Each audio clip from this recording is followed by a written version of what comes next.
Hello there, God bless you. Thank you for joining the Godly Living channel. On this channel, we talk about godly living tips, we talk about victorious living, we talk about daily affirmations, inspirational talks to motivate our day.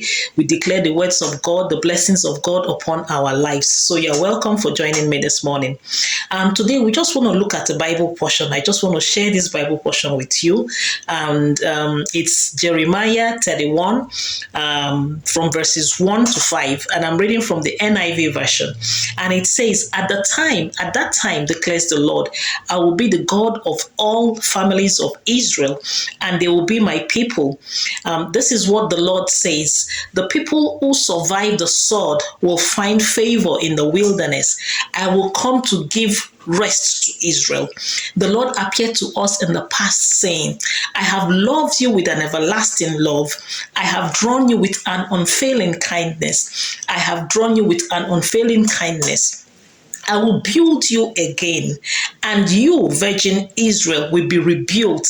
Again, you will take up your timbrels and go out to dance with joyful. Again, you will plant vineyards on the hills of Samaria. The farmers will plant them and enjoy their fruits. That is what the Lord says in Jeremiah 31 verse 1 to 5.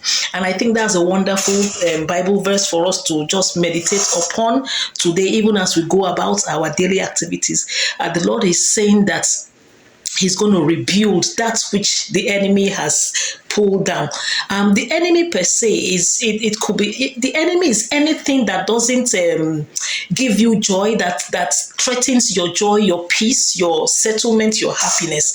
Sickness can be an enemy. Worry can be an enemy. Anxiety can be an enemy.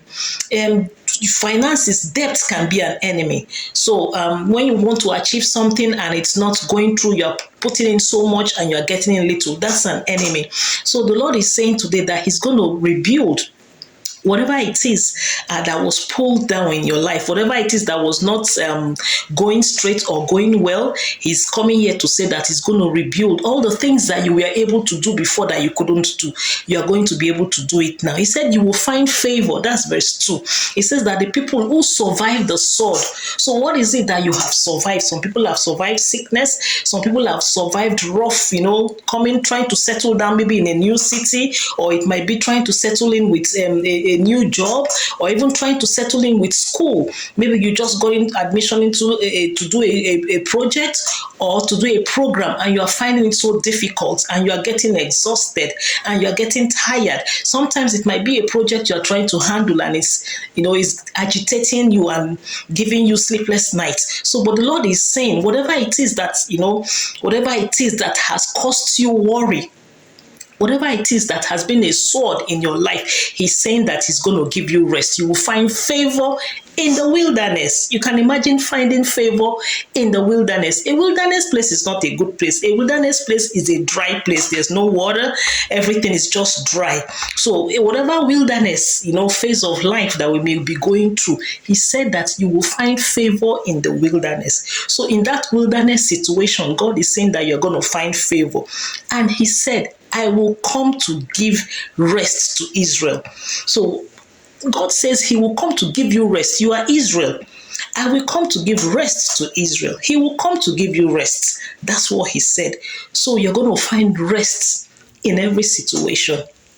Just declare it upon yourself that I find rest in everything that I do, in all of my activities, in all of my goings and my comings, in all that I'm doing, all of my projects and my dreams and my aspirations, in everything, I will find rest. My children will find rest. My home will find rest. My marriage will find rest. There will be rest in my finances, no turbulence. The Lord is going to take away every turbulence. He said that I have come. I will come to give rest. So He's coming to give rest. That's just what I just want us to go with today. That knowledge and that assurance that God said He is coming to give us rest. Rest in everything. And in verse 4, He said, I will build you again. I will build you again. That's what He said. You, Israel, you will be rebuilt. May the Lord rebuild everything Everything that was not going well in your life, the Lord is going to straighten it. He's going to rebuild whatever the enemy has pulled down, whatever sickness, worry, anxiety, lack, whatever it may be, has pulled down in your life, in your finances, whatever walls that has been pulled down, walls of communication, walls of joy, walls of happiness, no peace in your home, no peace in your workplace, whatever it is, the Lord said He's going to rebuild. He will rebuild joy. He will rebuild favor. He will rebuild good health. He will rebuild prosperity. You will flourish like a plant that is planted by the riverside. That's what He said. And He said, even in your old age, you will bear fruit. So age is not even a barrier. For those that said, oh, I want to go back to school, but oh my God, how am I going to do it? I'm already old. Age is not a barrier. Or you say, oh, I want to, start a family. And you say, oh, age is not age is not a barrier. The Bible says that in your old age that you will bear fruits. So declare the words of God. And He said in verse 5, He said, again, you will plant vineyards on the hills of Samaria. You will plant vineyards, and you will not just plant them. He said you will enjoy their fruits. So you will enjoy the fruit of your labor. Those that go sowing in tears, they will come back reaping in joy. You will enjoy your fruits. You will enjoy the fruit of your labor. You will reap the fruit of your labor. No, you will not labor for another man to come and reap. Another man or another woman will not come and reap where you sow. You will be alive to reap where you have sown.